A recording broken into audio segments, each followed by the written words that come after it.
usted en la existencia del diablo? ¿Cómo se lo imagina? ¿Piensa que es el origen de todo tipo de mal? Según algunas estimaciones, en el mundo hay millones de personas que se proclaman seguidores de Satanás. Para la sensibilidad popular, desde luego, el demonio es la más firme contraimagen de Dios. Es nuestro enemigo, es nuestro tentador y, en definitiva, es aquel a quien hay que vencer. Pero, ¿cómo puede manifestarse el demonio, el diablo, en una sociedad postindustrial como la nuestra? Esta noche trataremos de dar respuesta a esta y otras preguntas. Nos acercaremos al tema de las posesiones y los exorcismos y no olvidaremos otro aspecto de Lucifer como maestro de pueblos y encarnación también del lado oscuro del hombre. Hoy en Noche de Misterio les ofreceremos una película que reconstruye las fiestas salvajes de las brujas, los aquelarres. El parapsicólogo Ricard Bru hipnotizará y tratará de someter a exorcismo a una mujer sensible que experimentará en su cuerpo y en su alma las sensaciones de una mujer poseída por el diablo. Un interesante documento que nos llega de los Estados Unidos nos mostrará los efectos destructivos que sobre una pareja causó una presencia evidentemente maligna que se había apoderado de su casa. La última parte del programa de esta noche nos introducirá en las tortuosas relaciones entre cierta música rock y los símbolos y valores satánicos. Les presento ya a los invitados de esta noche. A mi derecha, la bruja Adela Ferrer. Hola, bienvenida. Noches. Gracias. A mi izquierda, José Luis Nuag, ocultista y parapsicólogo. Buenas noches. Hola, buenas. También en la mesa de esta noche, asesor del programa, Ricard Bru, profesor de hipnosis. Buenas noches. Buenas noches. Enrique de Vicente, periodista, director de Año Cero y asesor también de ese programa. Buenas noches. Buenas noches. Gabriel Carrión, invitado también a este programa, es escritor y estudioso del demonio. Buenas noches. Hola, buenas noches. Y por último les presento al psicólogo clínico Javier Castillo. Hola, buenas noches. Bienvenido. Bien, les planteaba al principio del programa si es posible que el demonio se manifieste en pleno siglo XX y pueda anular la capacidad de las personas. Vamos a entrar de lleno ya en el programa escuchando un primer testimonio de una persona que se encuentra entre el público y que ha vivido una experiencia personal que seguro nos introducirá en el tema. Susana Raga, por favor. Buenas noches, Hola, Susana. buenas noches. ¿Cuáles son las experiencias o la experiencia que ha vivido usted y que tiene que ver con presencias posiblemente malignas? Bueno, pues mi experiencia fue en que una noche, estando acostada, normalmente duermo hacia el lado de la puerta y entonces vi como un labio muy grande, estaba toda la habitación oscura y vi como un labio muy grande que me hablaba. Y entonces me estaba hablando de una familia que yo quiero bastante, me estaba diciendo que le dijera a esta familia que al día siguiente que hiciera la ouija, y lo que sí que me recordó mucho es que yo estuviera allí. Entonces, esa noche nos pusimos a hacer la ouija y estando haciendo la ouija yo noté como mi cuerpo, abandonaba yo mi cuerpo totalmente. Entonces, al darme cuenta, le dije a la persona que tenía al lado, ayúdame, que me voy. Empezaron los ojos a llenarse pues como si fuera de sangre. Hacía una sonrisa muy sarcástica y desde luego intentaba, a la persona que tenía a mi lado, a la persona que intentaba ayudarme, intentaba agredirla.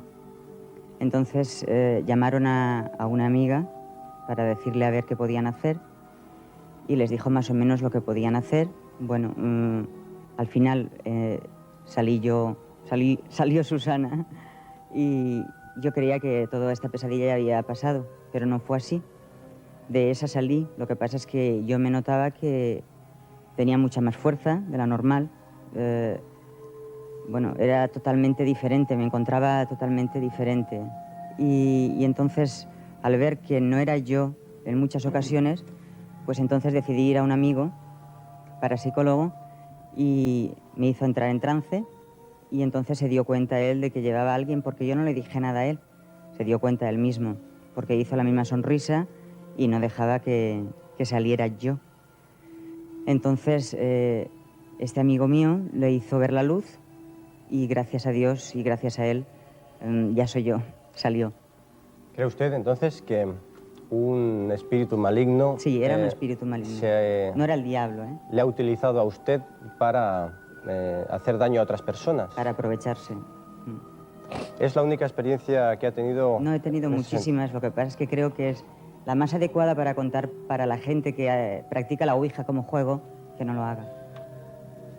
Sí, me gustaría preguntarle una cosa muy concreta. Si le hizo ver la luz a la entidad espiritual, ¿no se trataría en todo caso de un supuesto demonio menor de la corte, entre comillas? Es que yo le he dicho a usted que ya le he dicho en primer lugar de que no era el demonio, era un ser diabólico. No, yo no le he dicho en ningún momento que era el diablo, ¿eh? Perdón, yo no estoy diciendo que sea el diablo, yo estoy diciendo que es una entidad menor, es decir, lo que pasa es que si es un demonio, no el demonio, sino un demonio, lo que está muy claro es que los demonios tienen conciencia de lo que son.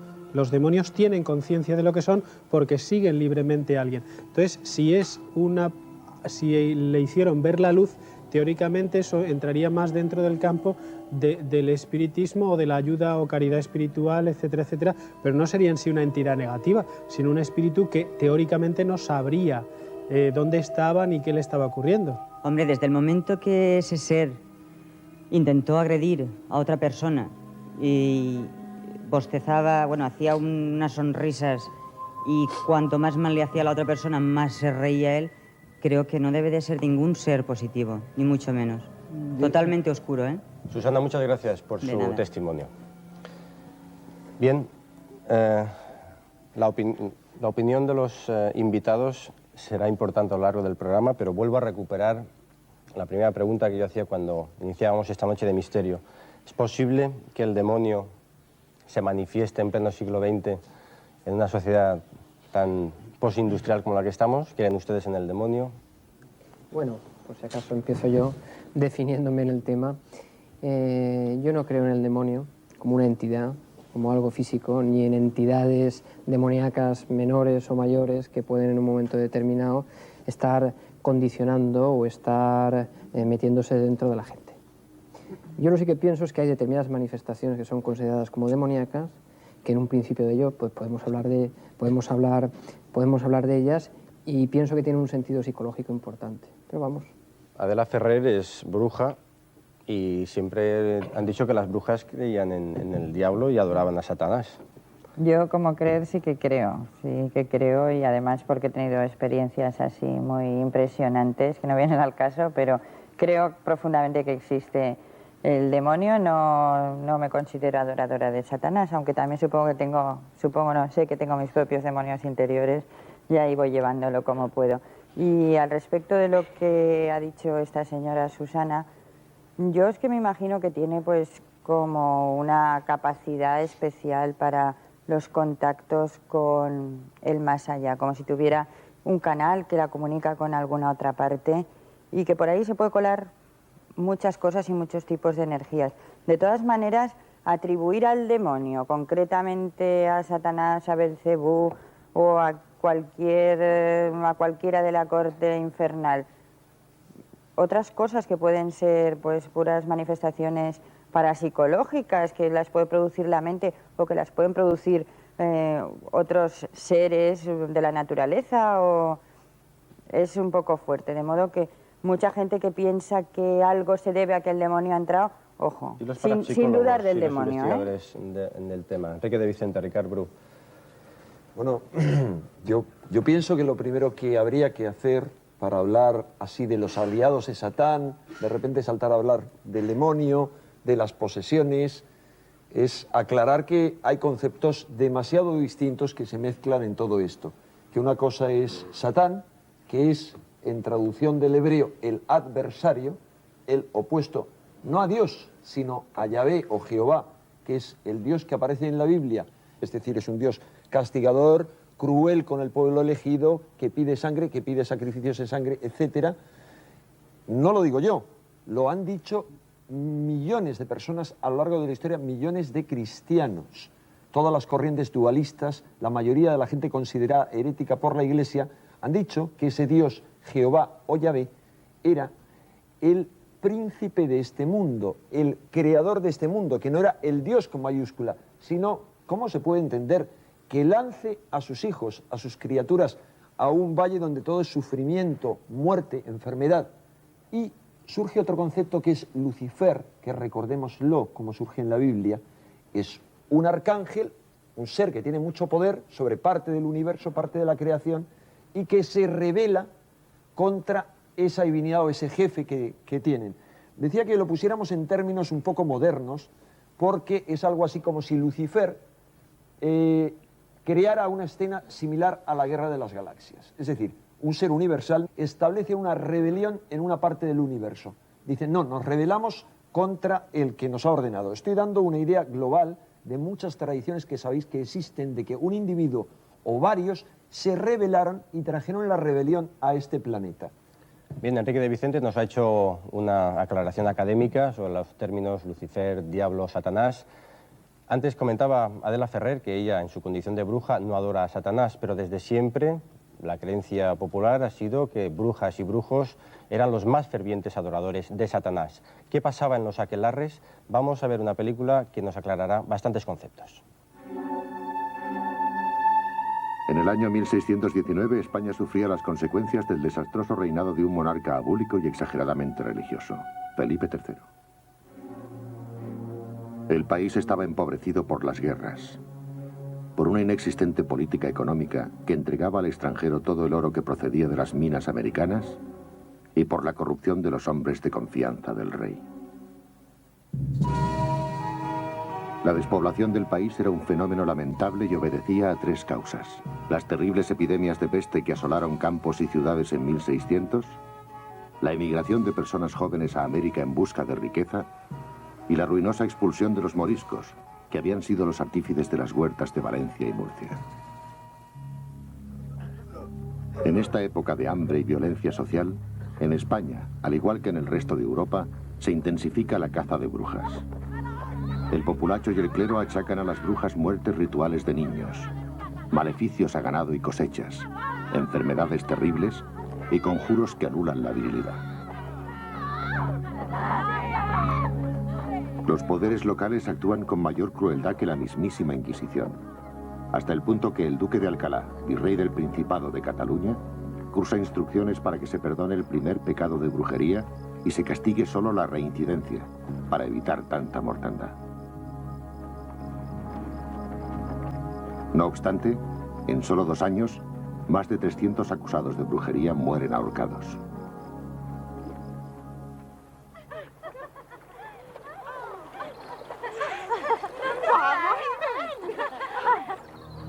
Entre los siniestros personajes de la época destacaron los cazadores de brujas. Estos iluminados vagaban por los caminos en busca de hombres y sobre todo mujeres que se comportaran de modo sospechoso. Están documentados los nombres de varios de ellos. El francés de Perpiñán llamado Laurent Carmel, el antiguo soldado de Italia Bartolomé Romero, Jordi Alberch, procurador de causas y vecino de Vic, y el labrador de una masía de Tarragona, Cosme Soler, cuyas actividades se extendieron por Lérida y Aragón. Estos cazadores decían distinguir a las brujas por una señal en la piel en forma de pata de gallo y por un punto negro en los ojos que, al decir popular, les impedía llorar. De esta manera fue detenida y llevada ante la Inquisición Ana Ferrer, hija de Carlos Ferrer, vecino de Caldas de Montbui. Acuso a esta mujer de cometer sacrilegio inspirada por el diablo. Se sentó sobre la imagen de la Santa Cruz Redentora con la evidente intención de hacer sus necesidades sobre ella. ¿Qué respondes a esta acusación? Habla en nombre del Altísimo. Por favor, por favor. He reconocido en ella la marca de Satanás que demuestra que ha participado en el aquelarre. Vedlo vosotros mismos. ¿No dices nada? ¿Reconoces tus culpas? Llevadla al tormento. ¡Piedad! Tened compasión de mí. Yo no quería ofender a Dios. Me engañaron. Yo no sabía lo que hacía. Pido perdón por todo lo que me obligaron a hacer. Perdón. Jesucristo y María Santísima. ¿Quién te instruyó en las artes de la brujería? Dinos sus nombres. Fueron la Juana del Mas de Campí y María la Tuerta. Ellas me ordenaron adorar al diablo. El trato secular procederá a la detención de las inculpadas. Y tú, desgraciada, cuéntanos todo lo sucedido en pública confesión. Sin necesidad de que le aplicasen tormento, la joven Ana contó cómo fue iniciada en la brujería. La infeliz declaró que por las noches se sentía presa de una extraña inquietud desde que su prometido, un joven leñador conocido como Albert de Cansureda murió a manos de unos bandoleros.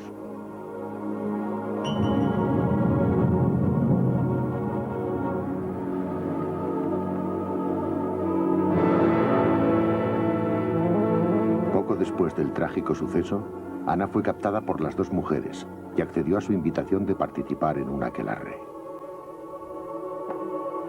Las comadres Juana y María le aseguraron que si bebía de la pócima del diablo y se ungía con un ungüento mágico, podría participar con ellas en una ceremonia satánica. Entonces cesarían todos sus males e incluso podría volver a ver a su prometido y escuchar su voz.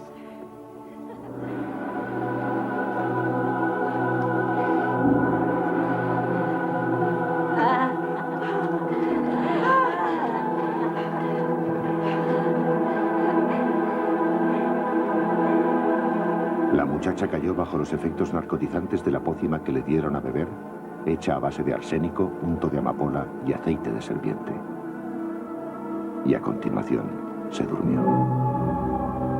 Cuando Ana despertó, se encontraba en compañía de las dos mujeres en una siniestra cueva, apenas iluminada por el fuego de teas y velas.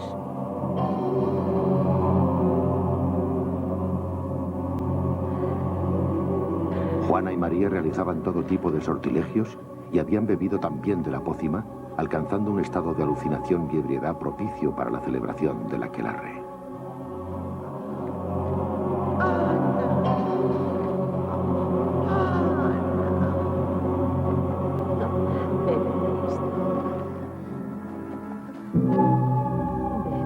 Las brujas dieron a beber más brebaje emponzoñado a Ana, y a continuación le hicieron mostrarse ante la brecha por donde habría de aparecer el diablo.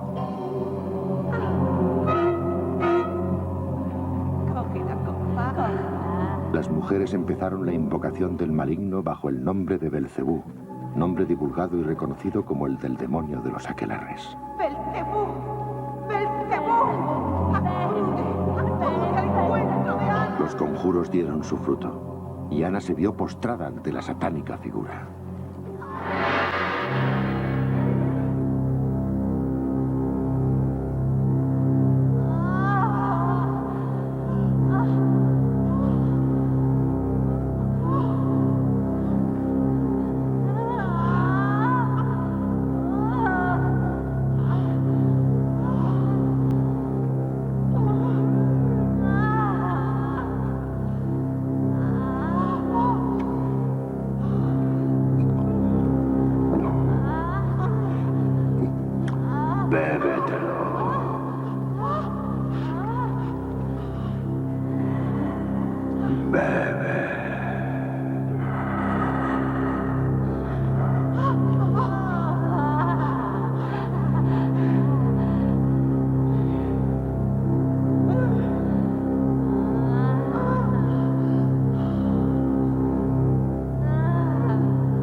Tras tragar su negro esputo, Ana fue reclamada por el demonio para que se le entregara.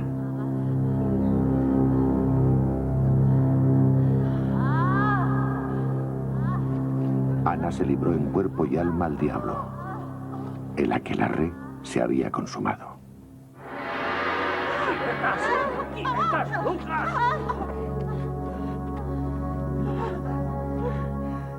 Habéis sido acusadas por esta infeliz de haberla llevado a la celebración del sábado. En nombre de Dios Todopoderoso, confesad vuestro horrendo pecado.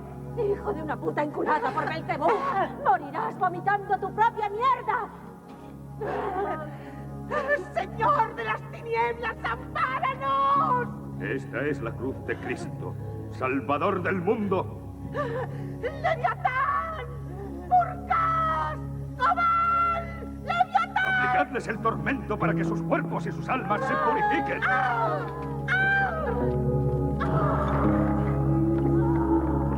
Juana y María fueron torturadas y habrían de acceder enseguida a confesar sus delitos y aun aquellos que nunca habían cometido.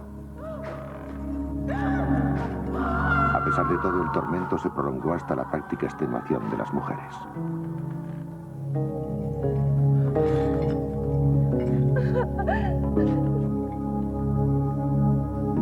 Confesáis por fin vuestras culpas. ¿Hasta cuándo tendremos que castigaros? ¿Habéis tenido tratos con el diablo? Sí. ¿Os habéis entregado a abominables prácticas de brujería? Sí. ¿Cómo habéis fabricado el ungüento? Con arsénico, grasa de serpiente y extracto de amapola. In nomine Patri et Filii et Spiritus Sanctus.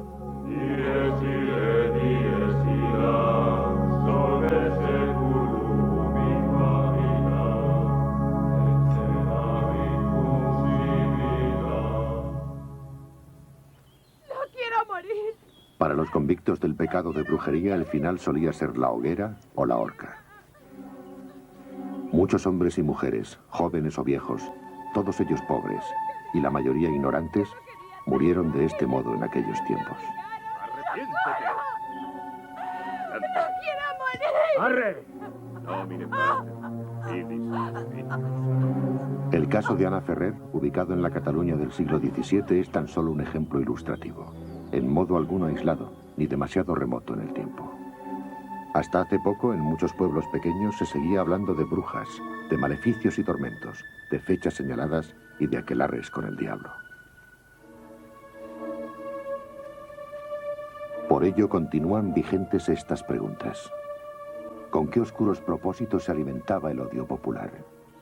¿Qué sucedía en realidad? Ahí ha quedado de manifiesto qué eran los aquelarres, cómo se trataba a las brujas y a los brujos, y Adela Ferrer reclama explicaciones. Y además la señora, pues y además es una cosa histórica, ¿no? Se llamaba Ana Ferrer, con lo cual pues una se puede dar un poco por aludida. Lo primero y principal, no ha quedado nada claro qué hacían los brujos y qué era el aquelarre. Ha quedado muy claro lo que las actas de la Inquisición dicen de ese proceso.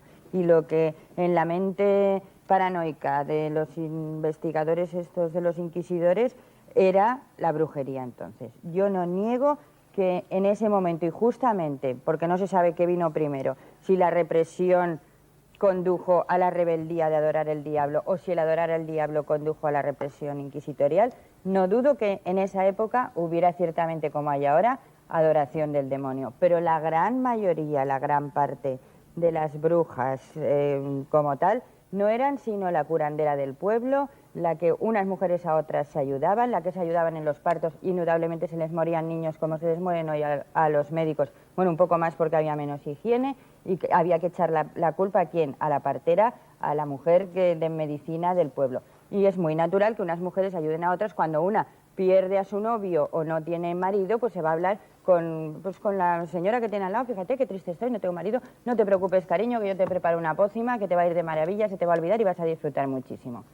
Y además, las historias estas de los cuernos y de las grutas, eso no me cabe la menor duda que son herencia de cosas del pasado, de religiones del pasado que se refieren a una adoración de la naturaleza en la que los dioses con cuernos no son el demonio para nada, sino que son un símbolo de fertilidad, como lo es el ciervo, como lo es la vaca. Todos los animales astados simbolizan la fertilidad de la tierra. Los actos de expansión sexual que parece claro que sí que se producían, ¿es el auténtico nexo de unión entre los aquelarres de entonces y los actos satanistas de ahora? En momentos determinados se puede utilizar como justificación. Entonces, un elemento fundamental, pienso que en los aquelarres, en este tipo de congregaciones, es la manifestación de la sexualidad. La manifestación de la sexualidad como algo que retorna después de haber sido reprimido, aunque puede retornar de forma pues un poco burda, cargado con una cierta violencia, como algo que sale, que estalla. No dudo también de que muchas de estas situaciones pudieran ser interpretadas por los señores que entonces erigían la ley, o sea, interpretadas en el sentido que cargaran de un sentido mucho más bestial y mucho más duro del que tuvieran, pero en definitiva yo planteo el demonio como algo muy real, pero como algo muy real que hace referencia al inconsciente y algo que vuelve. Es una primera opinión de Javier Castillo como psicólogo clínico. Vamos a hacer una pausa para la publicidad y continuamos con el programa.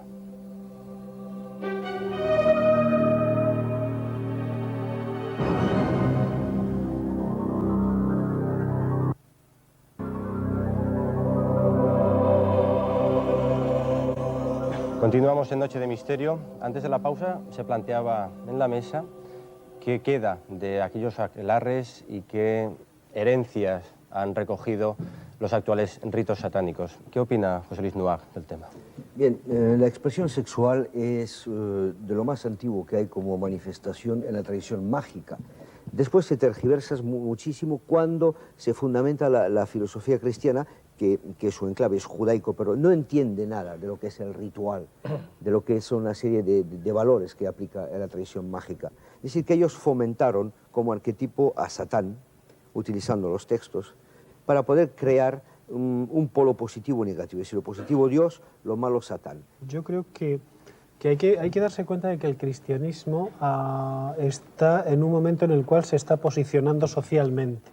Es decir, está adquiriendo cierto poder como secta imperante y de alguna manera tiene que atacar, lo comentaba antes muy bien José Luis, tiene que atacar a las magias naturales, a las recolectoras de hierbas, a las sanadoras, etcétera, etcétera, ¿no?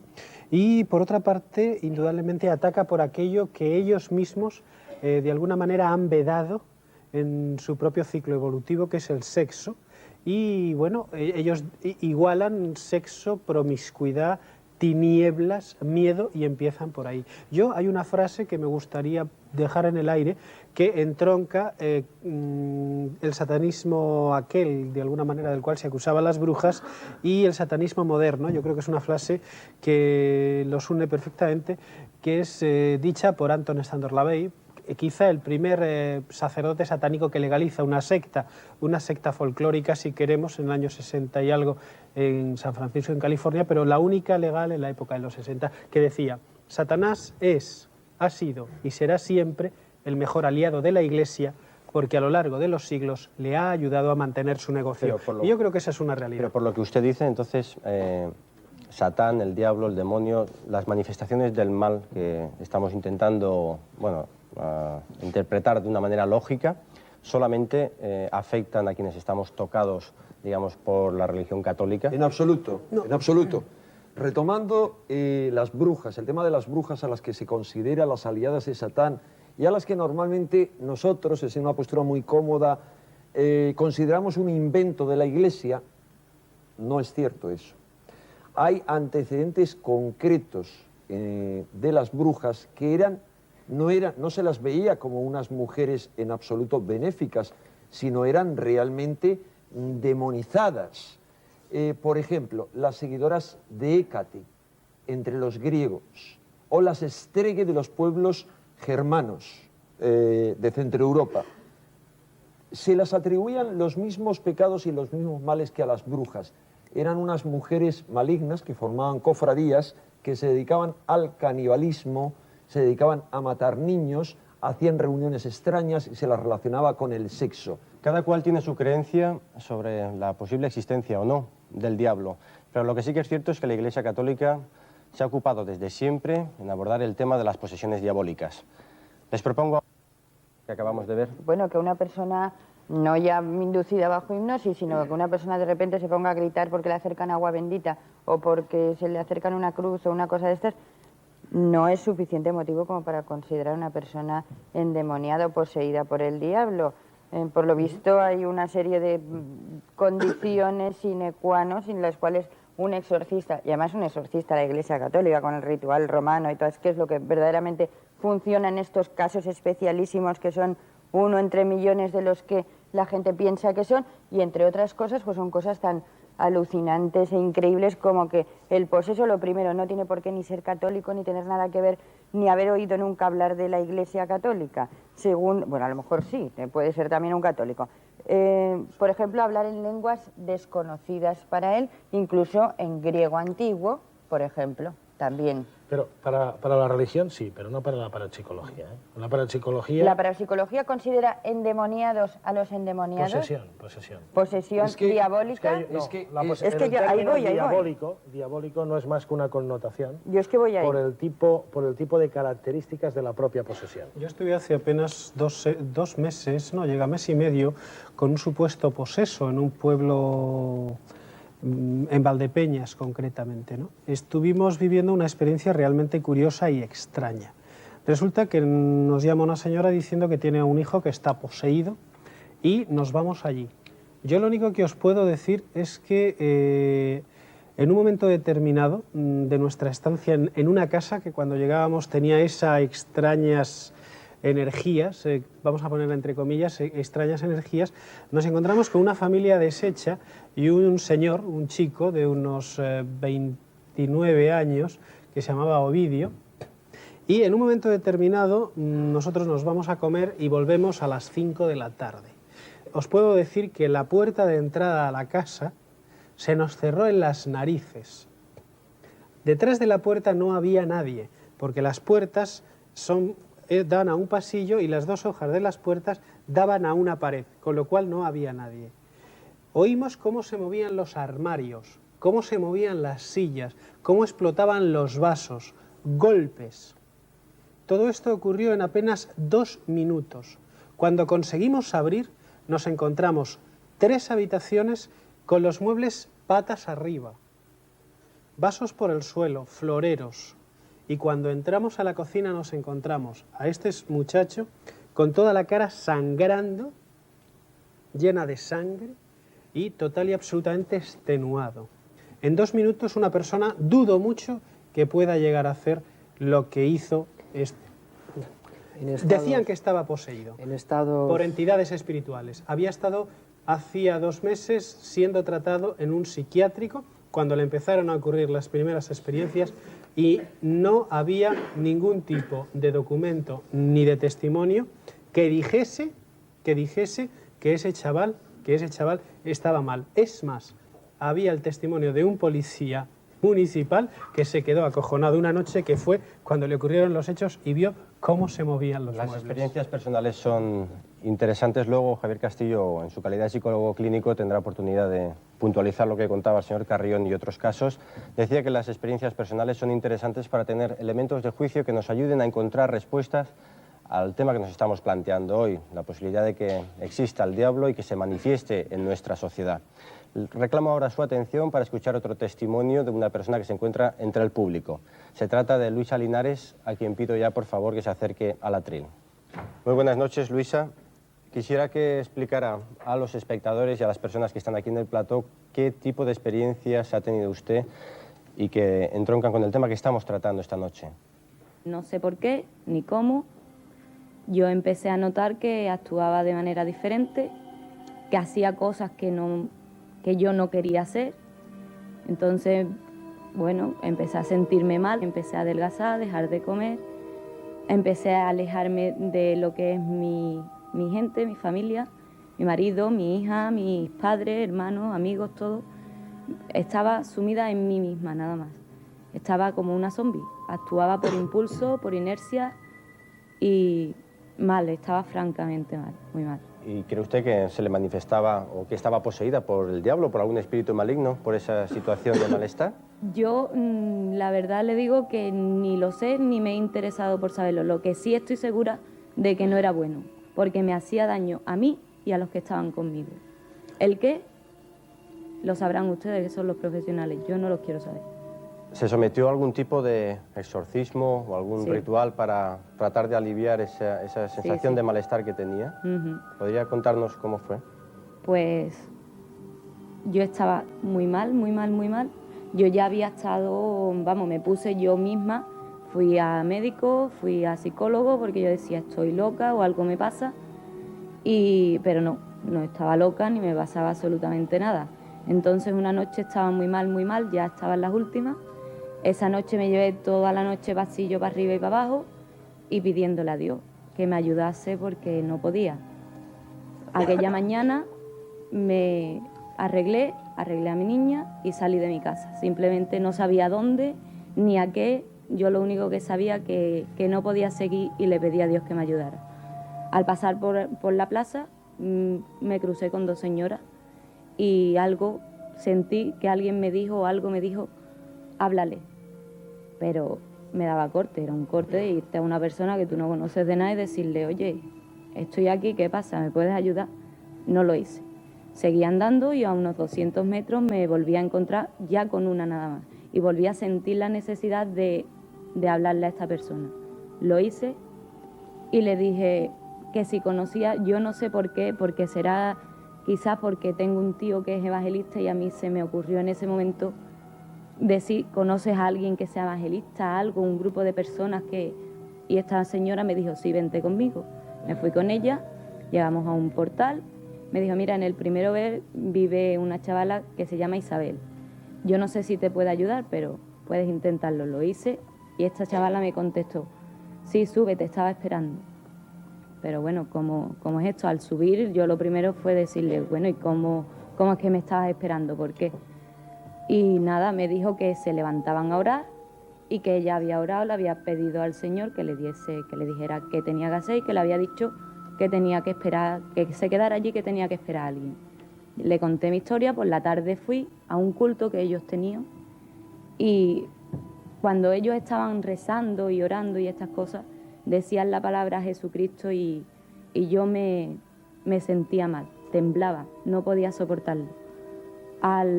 Ellos terminaron y se quedaron 4 personas conmigo, me pusieron las manos en la cabeza y empezaron a hablar una lengua que yo no conozco. Pero nada, yo decía Jesucristo, igual temblaba. Y en un momento determinado sentí la necesidad, como alguien que me decía, levanta los pies. Y al levantar los pies, como, no sé, algo muy raro desde la punta de los pies hasta la boca, que me salía como vomitando y chillando y algo muy malo. Y rápidamente, tranquilidad, paz y hasta hoy, gracias a Dios. Yo quisiera comentar un par de cosas al hilo de lo que estabas comentando tú. ¿Hay alguna pregunta, Javier Castillo, directamente hacia Luisa? Pues Luisa, muchas gracias por venir a contar su experiencia. Cuando quiera, Javier Castillo. Muy bien, entonces, giraría en torno a que si realmente esa posesión es una posesión interna o es una posesión de un agente externo. O sea, que es una posesión de dentro, relacionada con el propio inconsciente, o es una posesión de fuera. Eso es un elemento claro, desde luego yo me posiciono por la posesión interior. Eso no quiere decir que esa persona esté loca, no vamos a utilizar ese tipo de lenguaje, es una cosa un poco más delicada, pero sí que es verdad que en momentos determinados fracciones o elementos del propio inconsciente toman vida de esa forma. Con respecto a la cosa increíble, comentabas tú, de esta persona que en un momento determinado destroza un montón de cosas, con los estados de alteración emocional fuertes, realmente se pueden ver fenómenos increíbles.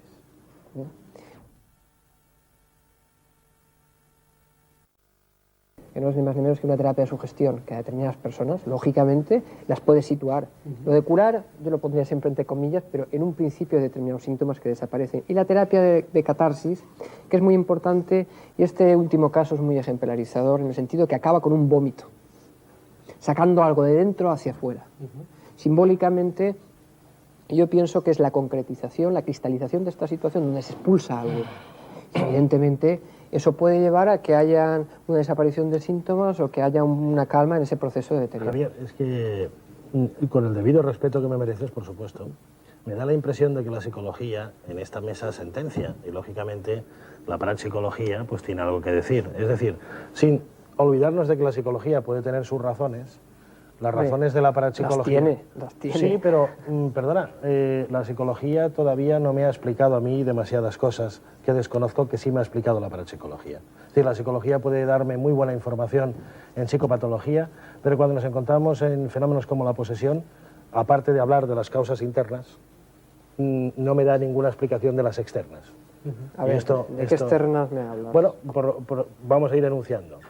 ¿Es que el fenómeno solamente es psicológico o se puede decir que el ambiente, el entorno, las causas, por ejemplo, geobiológicas y lo que nosotros llamamos la impregnación no tiene nada que ver en eso? Otros fenómenos, por ejemplo, hay multitud de casos clásicos de posesión.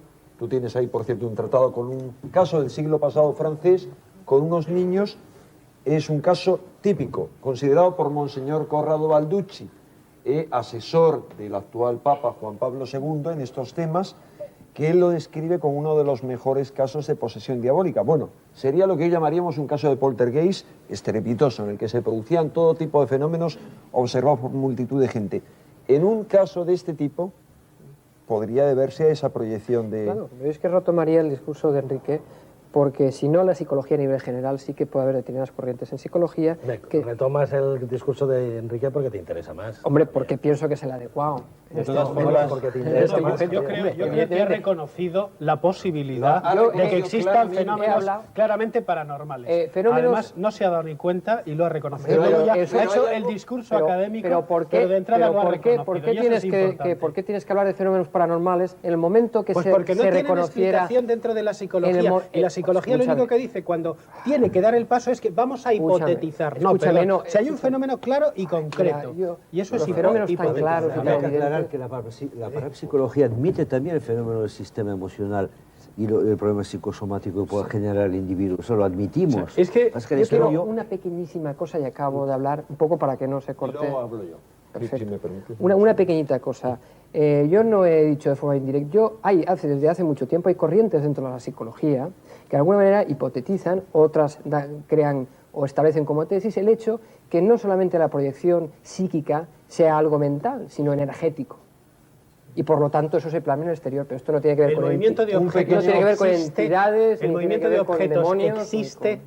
El movimiento de objetos existe. Se podría hipotetizar. ¿Cómo hipotetizar? Vamos a ver. Yo no he visto. ¿O no? Yo no he visto. ¿Lo has visto? Yo no lo he visto. No lo he visto. Carrión y señor pero existe. Castillo, permítanme.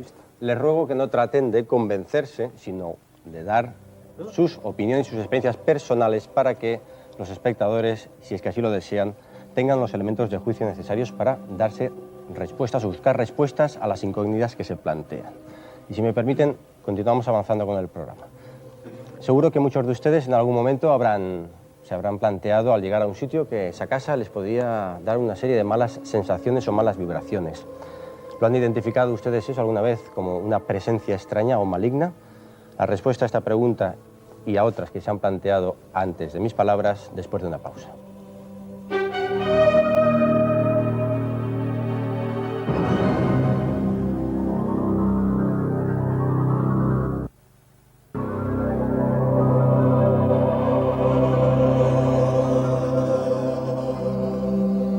Continuamos en Noche de Misterio. Estamos haciendo un programa tratando de buscar opiniones y elementos de juicio que nos permitan dar respuesta a esas preguntas que nos planteábamos al principio. ¿Existe el demonio? ¿Se sigue manifestando? ¿Sí y no? ¿O sería demasiado? La película, si me preguntas a mí, Ángel... Sí, bueno, estaba mirándolo usted, pues Ricardo, adelante. La película la encuentro interesante. Quizá el tema concreto es que si la casa, porque fijémonos que en la escena que al salir de la casa desaparece la influencia, podría ser un efecto resonante o una caja de resonancia de lo que en parapsicología estamos convencidos los parapsicólogos de que es la impregnación, es decir, que de alguna forma se recogen las paredes o estancia, lo que pueden ser sentimientos, emociones que han sucedido allí o que llevan mucho tiempo en ese lugar. O sea, la primera referencia es que yo mismo he podido experimentar en algunos lugares esa misma sensación. O sea, no es que me... Sensación de agresividad y deseos imperiosos de agredir. Exactamente así. Bueno, yo quería hablar justamente de eso. Resulta que hay fenómenos paranormales en casas, fenómenos, vamos a decir así, de casas encantadas.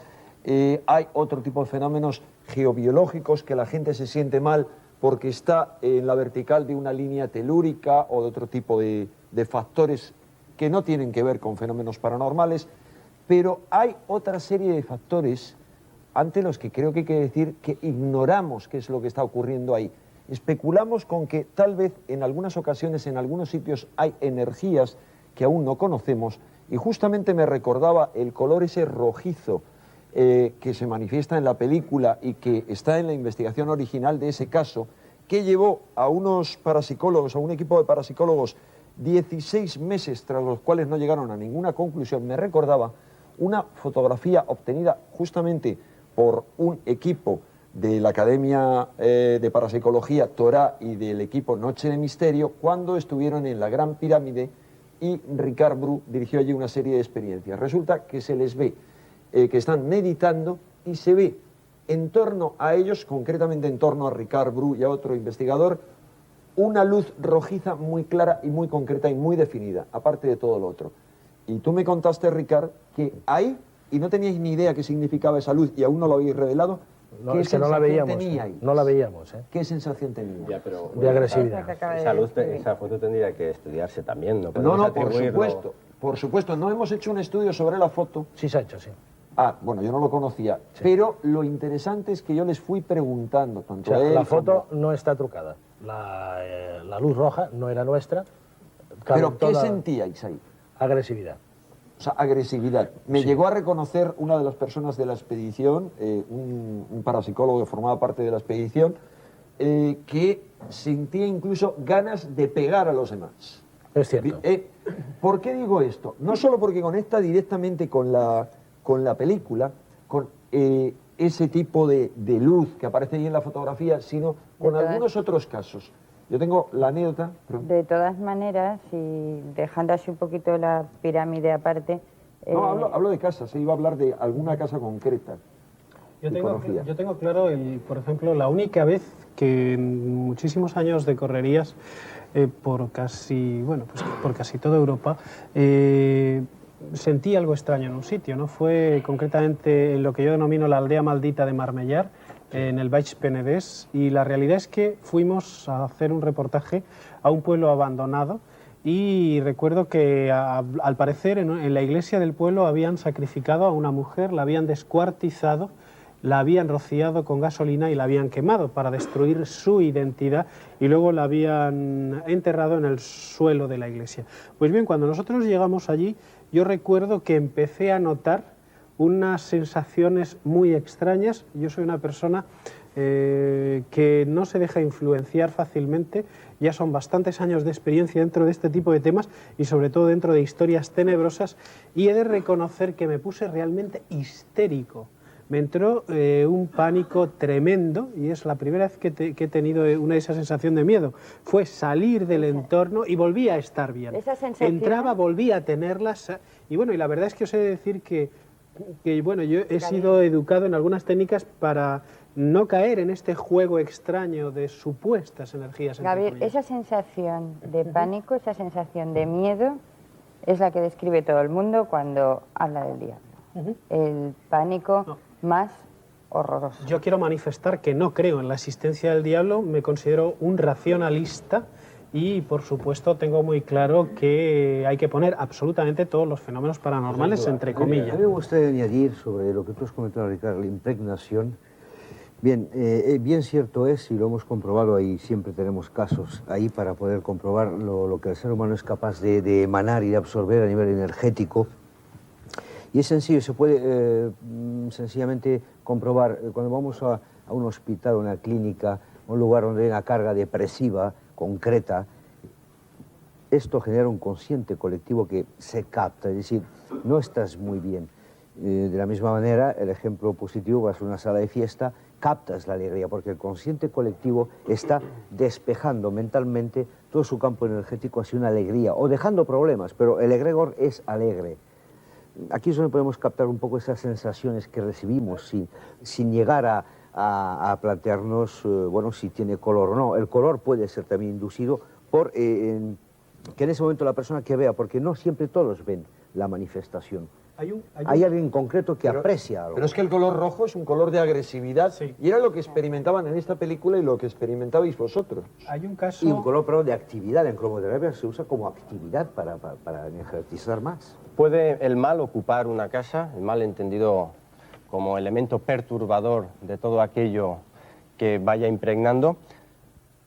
Pues habrán escuchado en más de una ocasión cómo teólogos y moralistas han insistido que algunas bandas de rock están siendo utilizadas por las sectas satánicas para hacer mal. Es una creencia que está ahí, pero que vamos a intentar desmenuzar hasta el último grano. Lo hacemos después de una pausa.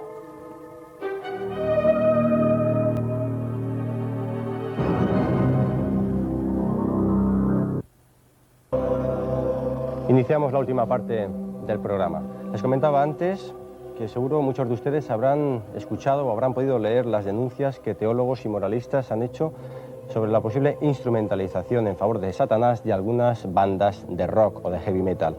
¿Qué hay de cierto en esto y qué no hay de cierto en esto? Les propongo que vean la película que hemos elaborado que nos introduce en el tema. Entre las culturas más primitivas, desde la más remota antigüedad y a través de la historia, se ha relacionado la música con aspectos oscuros de la naturaleza. En la actualidad, la relación de la música con el diablo se detecta en ciertos ritmos caribeños influenciados por los ritos del vudú, pero sobre todo se evidencia en la música de algunos grupos de rock.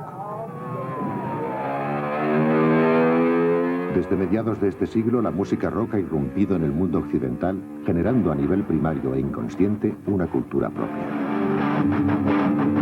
Algunos expertos llegan a afirmar incluso que la música rock, en sus variantes más duras, supone un culto y sumisión a las fuerzas del mal.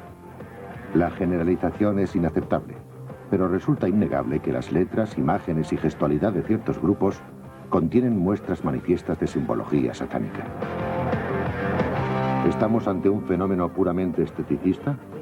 ¿Se trata de una operación más de marketing dentro del mundo de la música? ¿O por el contrario existe un trasfondo ideológico más profundo en el llamado rock satánico? Veamos algunas manifestaciones de la fenomenología satánica en la música rock. Este es el grupo Ad Libitum, un ejemplo de músicos de rock que se declaran admiradores y seguidores de las creencias satánicas. Bueno, la verdad es que los ritos satánicos se han utilizado para toda clase de profesiones, no solo para la música, porque los políticos, bueno, todo el mundo hace ritos para conseguir pues fama, lo que sea, ¿no? Lo que pasa es que esto está un poco...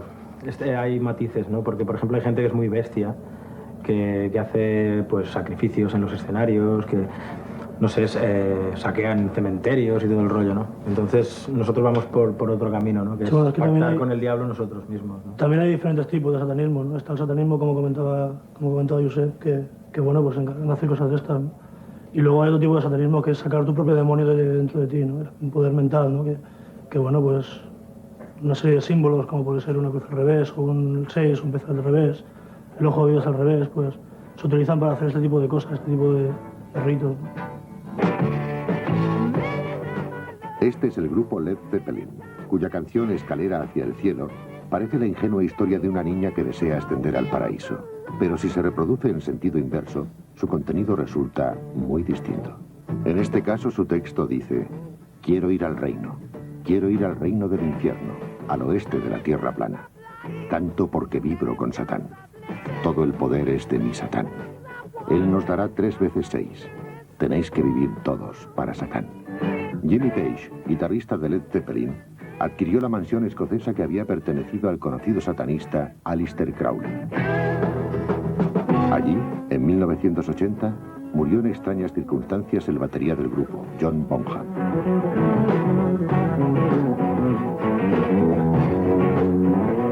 Poco tiempo después de que falleciera su hijo de 5 años, otro miembro del grupo, Robert Plant, sufrió un aparatoso accidente de automóvil que casi le costó la vida. A raíz de aquello, Plant rogó públicamente a Page que cesara en sus prácticas satánicas. Los popularísimos Rolling Stones expresaron en una canción su simpatía por el diablo. Durante la celebración del Festival de Almond en 1970, y mientras los Rolling interpretaban esta canción, un grupo de motoristas ángeles del infierno acuchillaron hasta matarle a un joven negro llamado Meredith Hunter. Fue pública y notoria la amistad de Mick Jagger con Anton Levy, uno de los responsables de la erección del templo satanista conocido como Hotel California, al cual va dedicada la canción del mismo título del grupo Eagles. El nombre de este grupo musical habla por sí solo: Black Sabbath, es decir, Misa Negra. Su líder y fundador fue Ozzy Osbourne, al que apodaban la Bruja. Sus conciertos han estado siempre cargados de formas rituales satánicas, como en una ocasión en San Antonio, Texas, en que les fue entregado un cráneo de buey para la práctica de rituales en el propio escenario. La letra de su canción Ladrando a la Luna contiene frases como estas: la venganza está hirviendo. Él ha vuelto para matar la luz. Aquellos a quienes la bestia busca le escuchan temblando y le oirán ladrando a la luna, aullando en las sombras. Viviendo de un hechizo lunar, encuentra su cielo, vomitando desde la boca del infierno. Más que nada esto fue casualidad, aunque nosotros lo habíamos hablado un par de días antes, no habíamos comentado, vamos a hacer un pacto con el diablo porque todo nos salía mal, ¿no? Había siempre impedimentos, tonterías que no nos dejaban. Y entonces un día en un trabajo que hicimos conocimos a un maestro de ceremonias, un señor muy puesto, que hicimos amistad con él y él pues desinteresadamente pues nos ayudó, nos enseñó y en fin nos introdujo en el luciferismo tradicional, ¿no? Y entonces pudimos hacer este tipo de ritos. Los líderes del grupo Ad Libitum, Josep y Jordi, atraídos por los ritos satánicos, decidieron hacer un pacto con el diablo.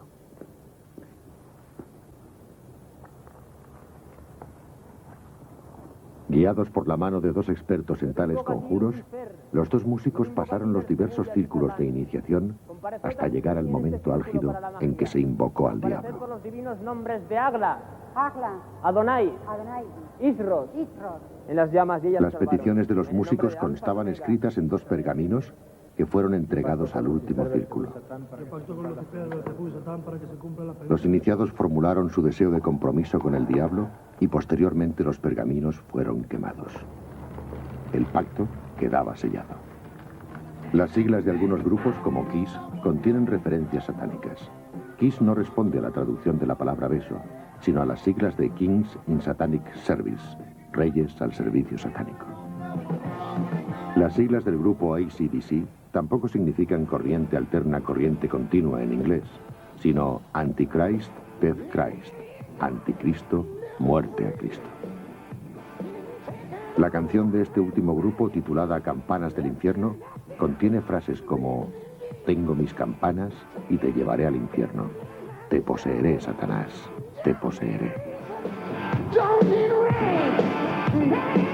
Especialmente curiosas fueron las revelaciones del exmúsico y satanista americano Johnny Todd, quien, cuando renunció a sus anteriores creencias, dio a conocer los oscuros ritos que practicaba con sus discos. Según el propio Todd, la cinta original de la grabación era colocada sobre un altar orientado al norte, con una estrella invertida dentro de un círculo mágico.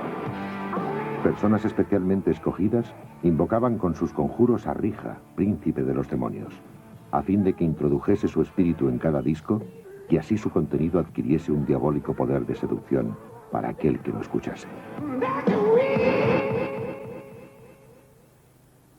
Ahí queda la película y los testimonios de protagonistas directos. ¿Qué opinión les merece a los invitados? ¿Es posible que el rock sea un instrumento satánico tal y como se ha denunciado con insistencia? José Luis Nuar, Javier Castillo. Venga. Yo en principio creo que no, de entrada.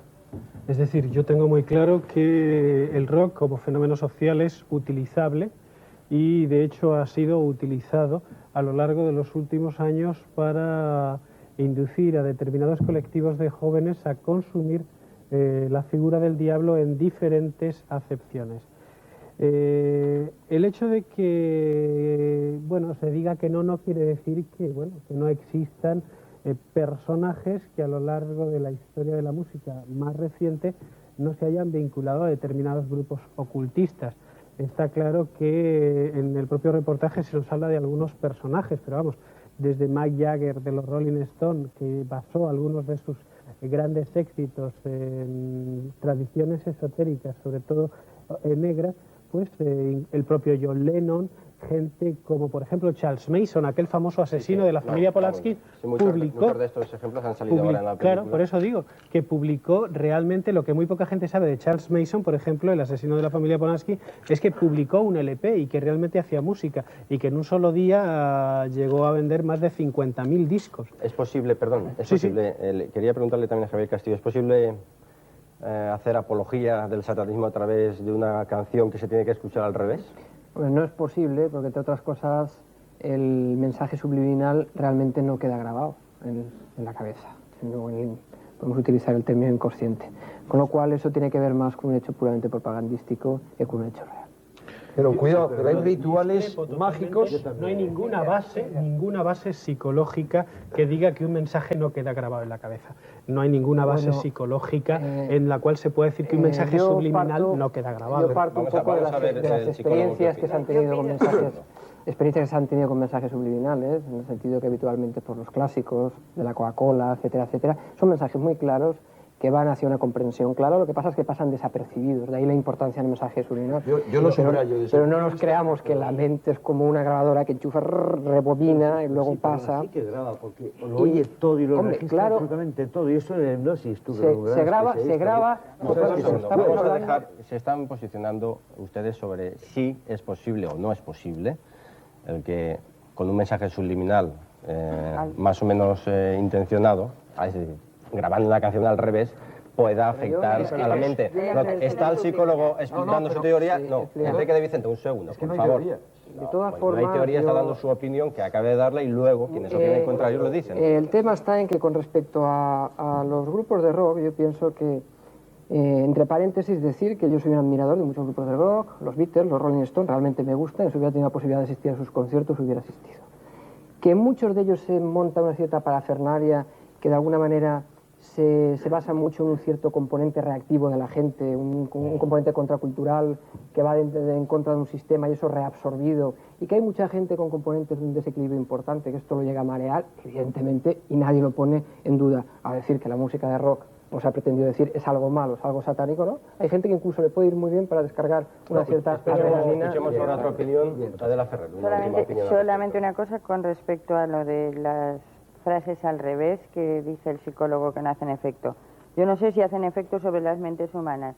Yo creo que hay una cosa súper conocida y que la deben estar haciendo montones de amas de casa y que es una cosa de magia súper popular, que es que cuando a una se le pierde una cosa, le reza 3 Padres Nuestros al revés a San Antonio y la cosa aparece, fíjate.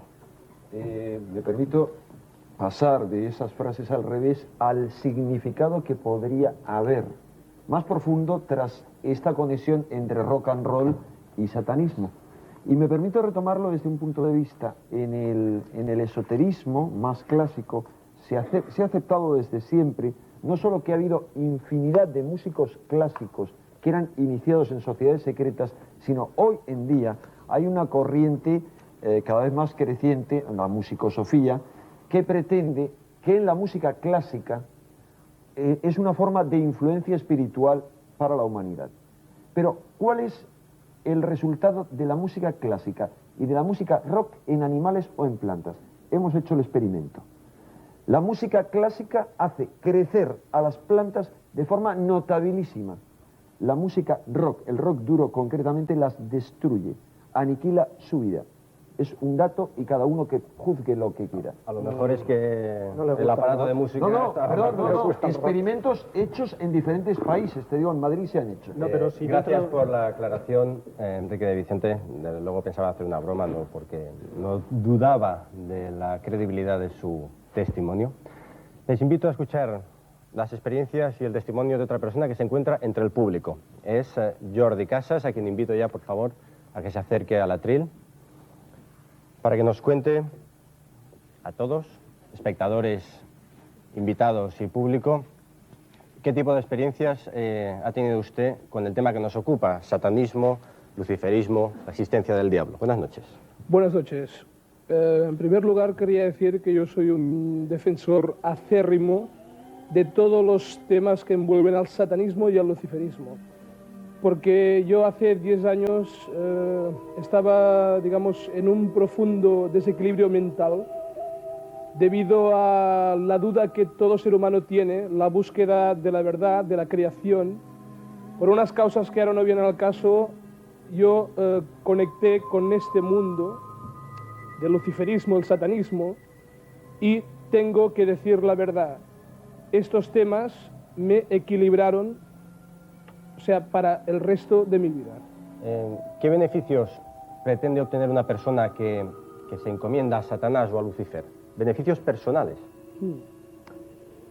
Primero, como ya he dicho antes, llevar una vida estable,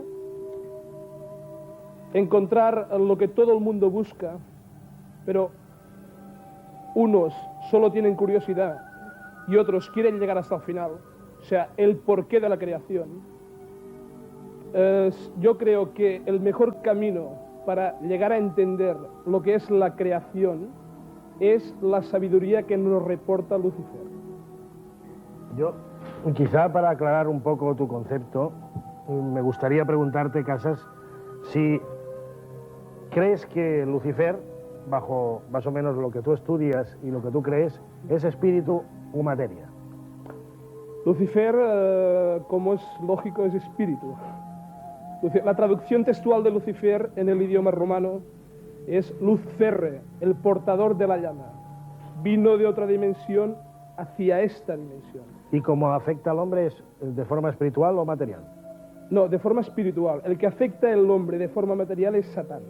¿Satán es materia? Que podría ser la traducción católica a Cristo. Pero eso es materia para ti. Es materia.